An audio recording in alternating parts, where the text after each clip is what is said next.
WCBI News at 10 starts now. The president announced another high-level departure from his administration this weekend. Good evening and thanks for joining us tonight. I'm Victoria Bailey. Chief of Staff John Kelly will be out by the end of the year, and this comes as Washington awaits the findings of Robert Mueller's Russian investigation. Errol Barnett has the story. He may be the first president in quite some time to face the real prospect of jail time. Democrat Adam Schiff, expected to chair the House Intelligence Committee next year, said President Trump may be guilty of felony crimes outlined in Friday's sentencing memo of his former lawyer Michael Cohen. Federal prosecutors in New York's Southern District said Cohen paid off Trump's alleged mistresses to influence the 2016 presidential election in coordination with and at the direction of President Trump, referred to as Individual 1. There's a very real prospect that on the day Donald Trump leaves office, the Justice Department may indict him. There's no reason to not stand by anybody in this moment. Republicans like Senator Marco Rubio are withholding judgment. Clearly, these are things that are to be taken into account and seriously, and I would caution everyone just continue to wait until all this plays out. The president was asked about the development on Saturday. As far as the report that we see, according to everybody I've spoken to, I have not read it. There's absolutely no collusion, which is very important. I see no problem with someone running for president trying to build a hotel somewhere. Today, Republican Senator Rand Paul defended President Trump from other allegations emerging from the special counsel's investigation. That during the election, Cohen worked with then-candidate Trump and Russian nationals on a potential hotel in Russia, described as the Moscow Project. Now, if you were asking and saying, I will give you something in exchange for letting us build a hotel, that would be wrong. But I haven't heard any evidence of that. The recent filings also disclose Russia offering political synergy to the Trump campaign as early as November of 2015, proposing a meeting between candidate Trump and President Vladimir Putin. While another memo charges Paul Manafort, the former Trump campaign chairman, with serial lying. Now, as President Trump faces increasing pressure from multiple investigations, he is changing his chief of staff, announcing on Saturday that General John Kelly will leave his post before the beginning of next year. Now, one of the leading contenders to replace Kelly is Nick Ayers. He is Vice President Mike Pence's chief of staff, and he has decided not to take on the new role. A replacement is expected to be announced in the next few weeks. Errol Barnett, CBS News, the White House.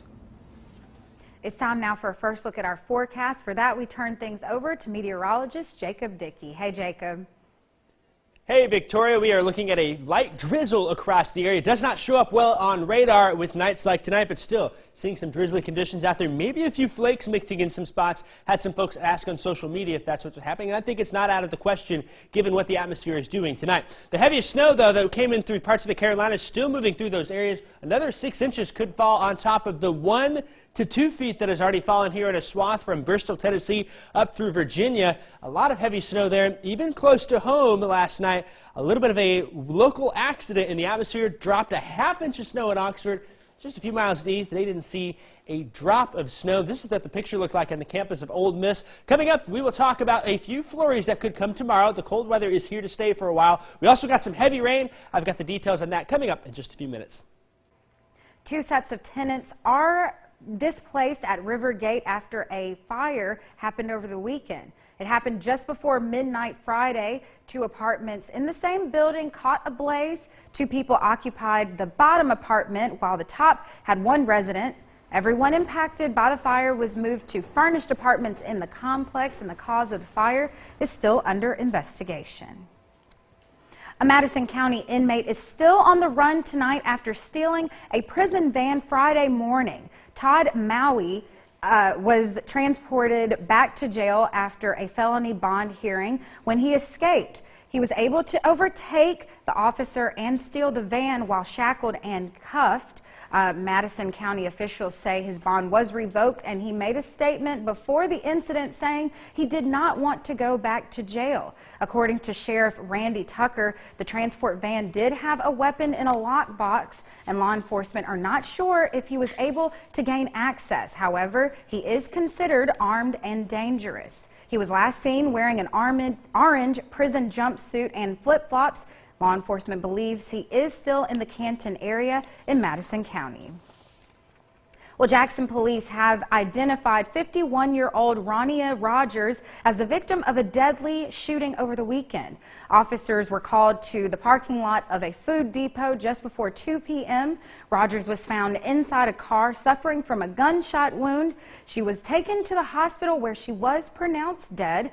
Police arrested and charged 33-year-old Terry Hutchin for murder. Both Hutchin and Rogers were inside the car when the firearm discharged. Hutchin is the son of the victim and remains in custody, awaiting his initial court appearance. Well, a local church hosts a memorial to honor loved ones who've died. The Tupelo chapter of Compassionate Friends put on a candlelight vigil every year. The service held at Anchor Church is part of a worldwide event. On the second Sunday of December, people gather around the world to light a candle for those who attended. They were invited to bring framed photos of the deceased family members, and each participant is welcome to light a candle in memory of their loved ones and to share a moment of their family member. To let them know that, that they're not alone in spite of this, that they're able to be surrounded with others that understand their feelings and what they're going through, because a lot of times, let's just face it, many times, a lot of people can say that they understand what that person is going through, but in reality, unless they've walked those shoes, they don't know anything. Now, this is Tupelo's 10th annual candle lighting memorial. Anchor Church also hosts a support group for grieving family members that takes place each month. Well, heavy hitter in a music industry gives folks some very, very merry news this time of year. We have that after the break. You're watching WCBI News at 10 with Victoria Bailey.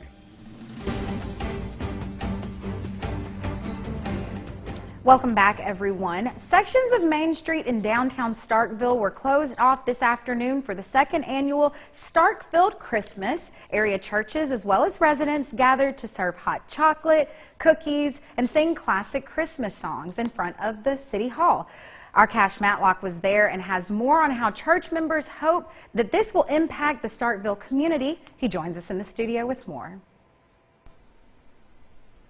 Well, the cold weather and rain didn't stop Starkville's area churches from gathering this afternoon to spread some Christmas cheer. Now, the event featured a welcoming address from Starkville Mayor Lynn Spruill, as well as a scripture reading and, of course, a live choir and brass band.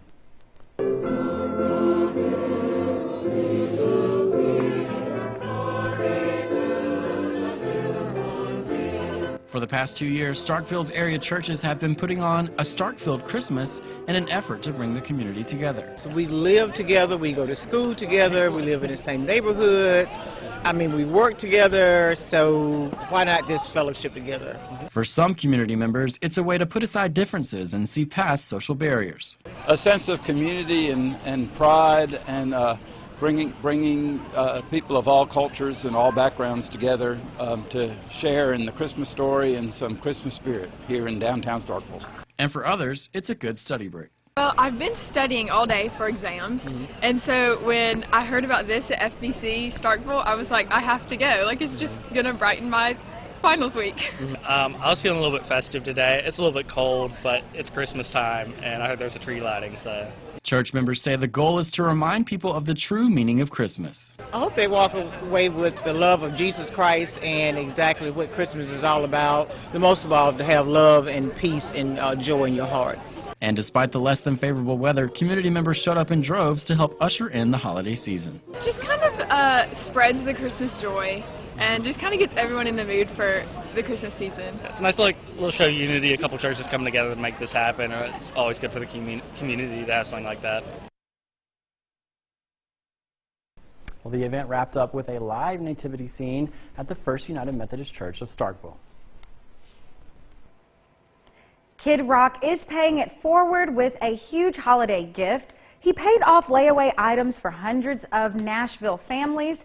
The singer gives credit to actor Tyler Perry, who recently paid off $400,000 worth of layaway items in Atlanta. Alex Apple has the story. If giving is the best part of the holiday season, the scraping by might be the toughest. Hi, did you have a layaway?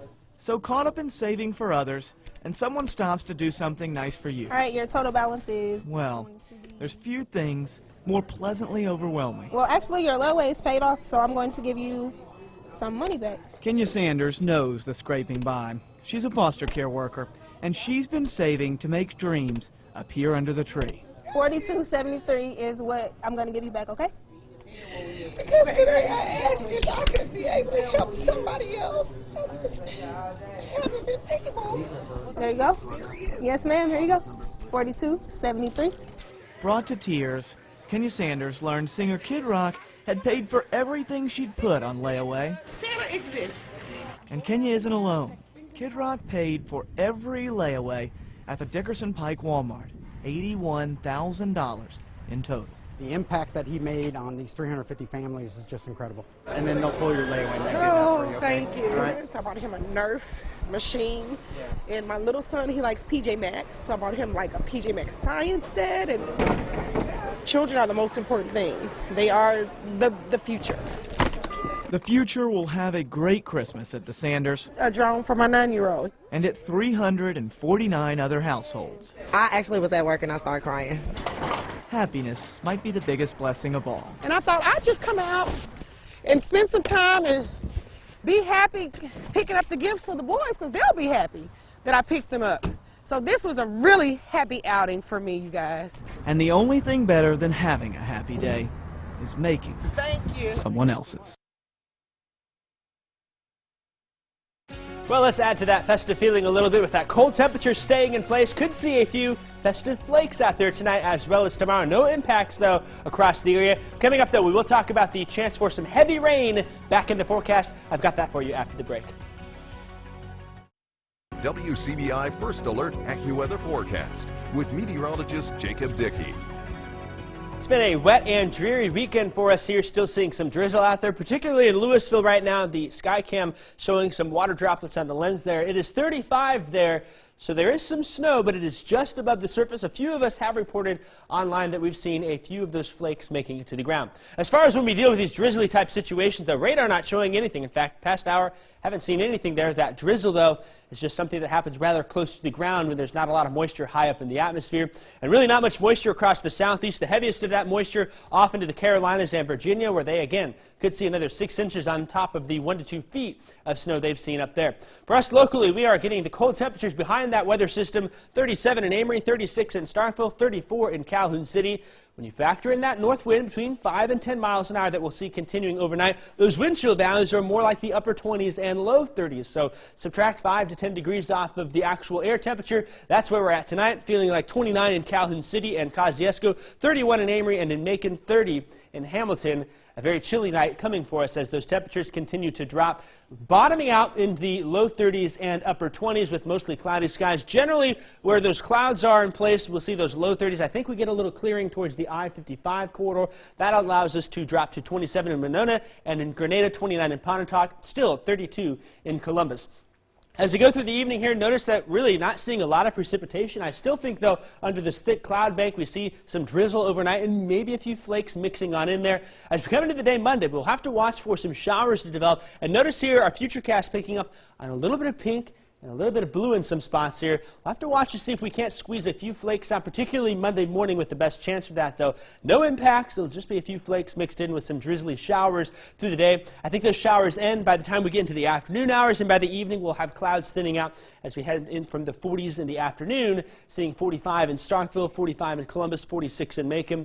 Still keeping those clouds in West Alabama. And the best chance for showers there with a few flakes, 44 in Vernon, 43 in Solent. Up in Tupelo, 43 there, 42 in Pontotoc, 44 in Water Valley.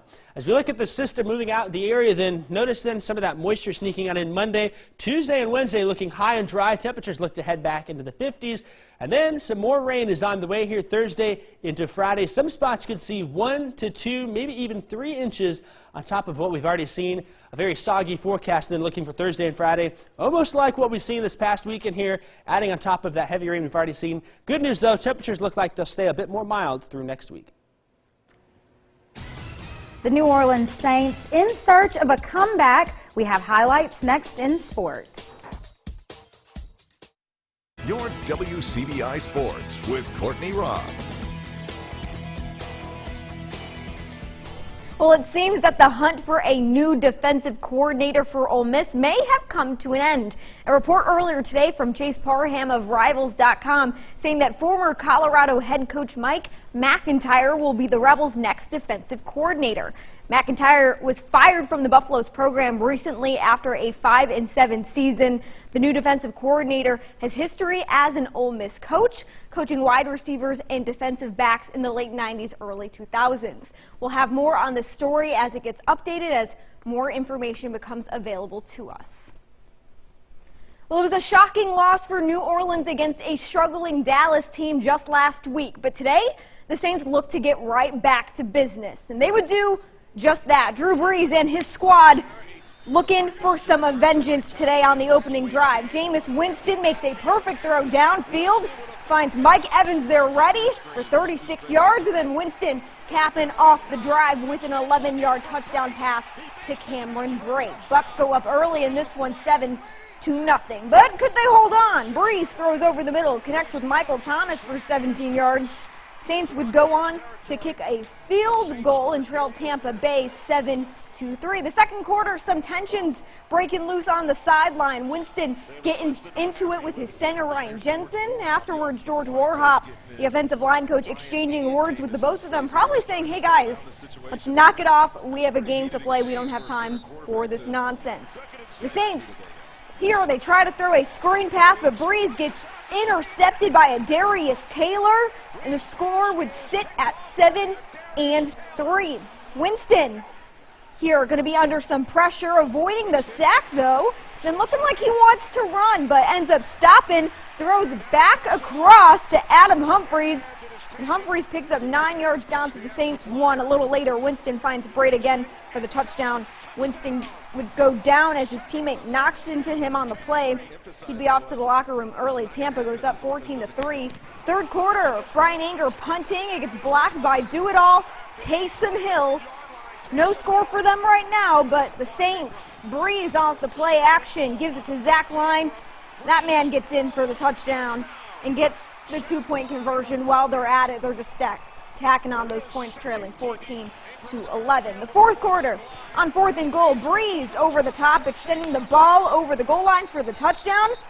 Saints take the lead 18-14, and then Mark Ingram takes the handoff, runs over one tackler, drags another into the end zone for another Saints touchdown, makes it 25-14 for the Saints. Bucks with 3rd and 10. Winston sacked by Sheldon Raskins, and that would do it. A huge comeback for New Orleans to shake last week's loss off their backs. 28-14, the final for that game today. Well, just in case you haven't had enough football, I've got some more NFL action ready to come your way. Atlanta and Green Bay battling it out today. Catch those highlights next in sports. Stick with us. Atlanta and Green Bay facing off today. Joe Philbin in for the Packers as interim head coach after Mike McCarthy was fired. Matt Ryan finds Julio Jones on the crossing route. Jones taking it 16 yards in for the TD, and it'd be 7-0 for the Falcons. Still in the first, Aaron Rodgers throws to Devontae Adams, and then he would extend that ball right over the goal line for a 7-yard touchdown. Still in the first, the Packers leading 10-7. Ryan throws to the right, gets intercepted by Bashaud Breeland, and then takes it 22 yards into the end zone for that touchdown. The Packers would go up 17-7. Rodgers back to pass yet again. Can't find anyone open though, decides to run, slides in for a 21-yard gain, just slipping on in there like there's ice on the ground. It might be, it's Green Bay. Takes a rough shot from Brian Poole there. Set something off. State Ole Miss fans, you'll like this. Penalties on both teams after that. The Packers would go on to get a field goal It'd be 20-7 for the Pack. 3rd and 10, Rodgers throws to the end zone, finding Randall Cobb for the touchdown. The Packers rolling 27-7. Unstoppable today. And then the 3rd quarter, Aaron Jones takes the handoff, breaks the tackle at the 10, gets into the house for 6 more. Green Bay goes on to get this win today, 34-7, the final for that, or 34-20, excuse me, is the final for that. Or it might have been 34-7, I might have that wrong, I'll have to check, but you might already know the score, so excuse me there. But in case you missed it, the 2018 End Zone Awards will be announced this week. You can see the day for which each award will be given out, starting on Tuesday and going through Friday. If you're looking to submit someone specifically for an award, you can make sure you do by making your case by sending us an email to the sports email account, sports@wcbi.com. So if you want to do that, make sure that you email us there. We're going to be releasing those awards and names all week long. I'm sure you're excited. A very exciting 2018 End Zone season with plenty of people doing some great things. But that's going to be it for sports. We'll have your last look coming up after the break. Stick with us. Looking at a few showers and maybe a flake or two if you're lucky tomorrow. Still, though, temperatures are looking a little more mild than we've been, into the 50s. Got a couple cold nights ahead of us. A lot of heavy rain coming Thursday and on Friday. Oh, awesome. Thanks a lot, Jacob, and thank you guys so much for joining us. We'll see you next time.